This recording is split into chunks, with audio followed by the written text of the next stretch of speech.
The Crystal Cave by Mary Stewart. Book 5, The Coming of the Bear, 2. News of Uther came in December.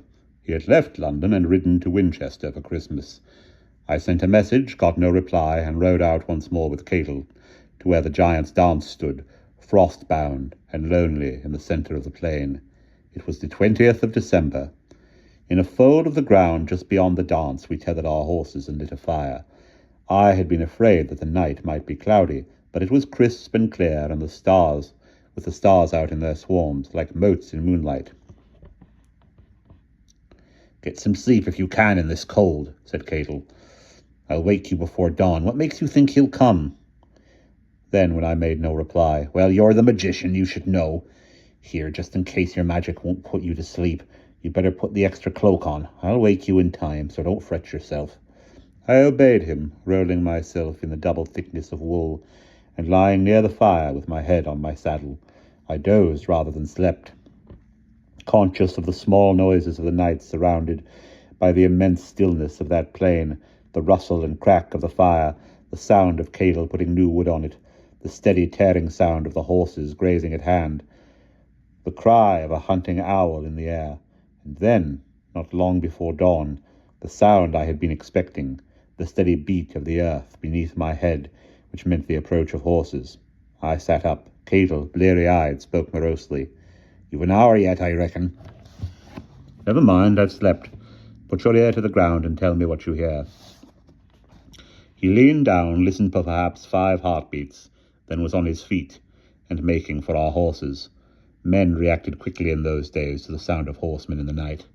I checked him. "It's all right." "Uther, how many horses do you reckon? 20, perhaps? 30, are you sure?" "Quite sure. Now, get the horses saddled and stay with them. I'm going in." It was an hour before night and morning, when the air is still. It was the hour between night and morning, when the air is still. They were coming at a gallop. It seemed that the whole of the frozen plain beat with the sound. The moon had gone. I waited beside the stone. He left the troop some little way off, and rode forward with only one companion. I did not think they had yet seen me, though they must have seen the flicker of Catel's dying fire in the hollow. The night had been bright enough with starlight, so they had been riding without torches, and their night sight was good.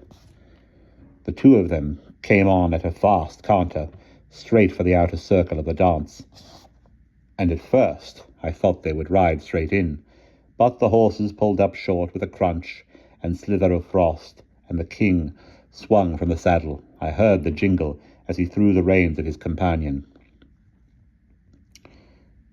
"Keep him moving," I heard him say, and then he approached, a swift striding shadow through the enormous shadows of the dance.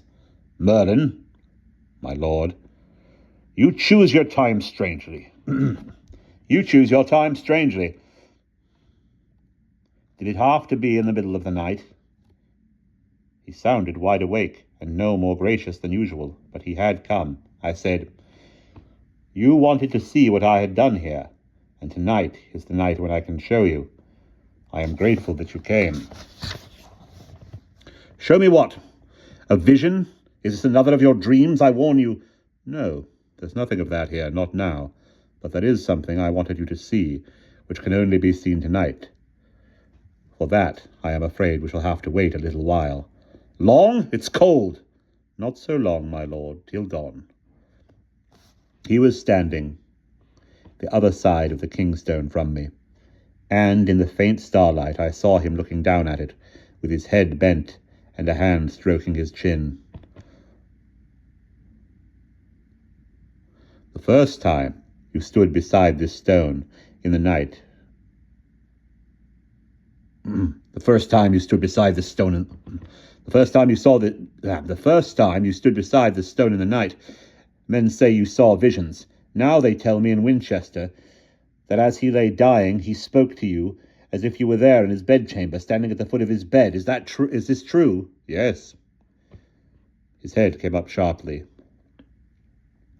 "You say you knew on Kildare that my brother was dying, yet you said nothing to me?" "It would have served no purpose. You could not have returned any sooner for knowing that he lay sick. As it was, you journeyed with a quiet mind, And at Caerleon, when he died, I told you. By the gods, Merlin, it was not for you to judge whether to speak or not. You are not king. You should have told me. You were not king either, Uther Pendragon. I did as he bade me. I saw him make a quick movement. Then he stilled himself. That is easy to say, but from his voice I knew that he believed me, and was in awe of me and of the place. And now that we are here, and waiting for the dawn, and whatever it is you have to show me, I think one or two things must be made clear between us. You cannot serve me as you served my brother. You must know that. I want none of your prophecies. My brother was wrong when he said that we would work together for Britain. Our stars will not conjoin. I admit I judged you too harshly there in Brittany and at Kildare, and for that I am sorry. But now it is too late. We walk different ways. Yes, I know. I said it without any particular expression, simply agreeing, and was surprised when he laughed softly to himself. A hand, not unfriendly, dropped on my shoulder. Then we understand one another. I had not thought it would be so easy. If you knew how refreshing that is after the weeks I've had, of men suing for help, men crawling for mercy, men begging for favors. And now the only man in the kingdom with any real claim to me will go his own way, and let me go mine. Of course, our paths will still cross, but not yet, and then we will deal together, whether we will or no. We shall see. You have power, I admit it. But what use is that to me? I don't need priests. His voice was brisk and friendly, as if he were willing away the strangeness of the night. He was rooted to the earth, was Uther.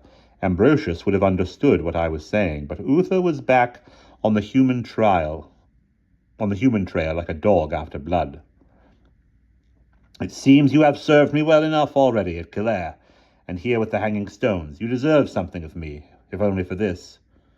Where I can be, I shall be at your service if you want me. You know where to find me. Not at my court.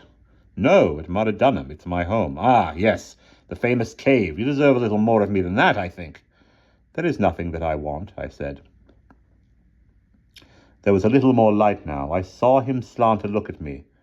I have spoken to you tonight as I have spoken to no man before. Do you hold the past against me, Merlin the bastard? I hold nothing against you, my lord. Nothing? A girl in Caerleon. You could call her nothing. I saw him stare then, and smile. Which time? It doesn't matter. You'll have forgotten anyway. By the dog, I misjudged you. He spoke with the nearest of warmth I had heard from him. If he knew, I thought, he would have laughed. I said, I tell you it doesn't matter. It didn't then, and less then than now. You still haven't told me why you dragged me here this time. Look at the sky. It's getting on for dawn, and not a moment too soon the horses will be getting cold. He raised his head toward the east. It should be a fine day. It will be interesting to see what sort of job you've made of this. I can't tell you now. Tremornis was insisting right up to the time I got your message that it couldn't be done, profit or no profit. You have your uses, Merlin. The light was growing, the dark slackening to let it through. I could see him more clearly now, standing with head up, his hand once more stroking his chin. I said, It's as well you came by night, so that I knew your voice. I shouldn't have known you in daylight. You've grown a full beard. More kingly, eh? There was no time to do anything else on the campaign. By the time we got to the Humber, he started to tell me about it, talking for the first time since I had known him, quite easily and naturally. It may have been that now I was, of all his subjects, the only one kin to him, and blood speaks to blood, they say. He talked about the campaign in the north, the fighting, the smoking destruction the Saxons had left behind them. And now we spend Christmas at Winchester. I shall be crowned in London in the spring, and already— Wait. I had not meant to interrupt him quite so peremptorily, but things were pressing on me. The weight of the sky, the shooting light. There was no time to search for the words that one could use to a king. I said quickly, It's coming now. Stand with me at the foot of the stone. I moved a pace from him and stood at the foot of the long kingstone, facing the bursting east. I had no eyes for Uther. I heard him draw breath as if in anger.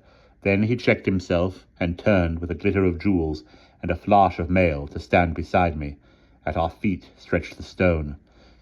In the east, night slackened, drew back like a veil, and the sun came up, straight as a thrown torch or an arrow of fire. Light pierced through the grey air and laid a line clear from the horizon to the kingstone at our feet. For perhaps 20 heartbeats, the huge sentinel, Trilithon before us, stood black and stark, framing the winter blaze. Then the sun lifted over the horizon so quickly that you could see the shadow of the linked circle move into its long ellipse, to blur and fade almost immediately into the wide light of a winter's dawn. I glanced at the king. His eyes, wide and blank, were on the stone at his feet. I could not read his thoughts. Then he lifted his head and looked away from me at the outer circle, where the great stones stood locked across the light. He took a slow pace away from me and turned on his heel, taking in the full circle of the hanging stones. I saw that the new beard was reddish and curled. He wore his hair longer, and a gold circle flashed at his helm. His eyes were blue as wood smoke in the fresh light. They met mine at last. "No wonder you smile. It's very impressive." "That's with relief," I said. "The mathematics of this have kept me awake for weeks." "Tremorous told me." He gave me a slow measuring look. "He also told me what you had said." "What had I said?" "Yes, I will deck his grave with nothing less than light itself." I said nothing. He said slowly, "I told you. I knew nothing of prophets or priests. I am only a soldier, and I think like a soldier. But this, what you have done here, this is something I understand. Perhaps there is room for us both. After all, I told you I spent Christmas at Winchester. Will you ride back with me?" He had asked me, not commanded me. We were speaking across the stone. It was the beginning of something, but something I had not yet been shown. I shook my head. "In the spring, perhaps. I should like to see the crowning. Be sure that when you need me, I shall be there. But now I must go home." "To your hole in the ground? Well, if it's what you want. Your wants are few enough. God knows there is nothing you would ask of me." He gestured with his hand to the silent circle. "Men will speak poorly of a king who does not reward you for this. I have been rewarded. At Maradunham now, your grandfather's house would be more suitable for you. Will you take it?" I shook my head. "I don't want a house, but I would take the hill." "Then take it. They tell me men call it Merlin's Hill already, and now it's full daylight, and the horses will be cold. If you had ever been a soldier, Merlin, you would know that there is one thing more important even than the graves of kings, not to keep the horses standing."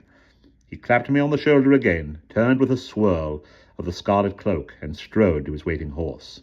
I went to find Cadel. And that is the end of chapter 2.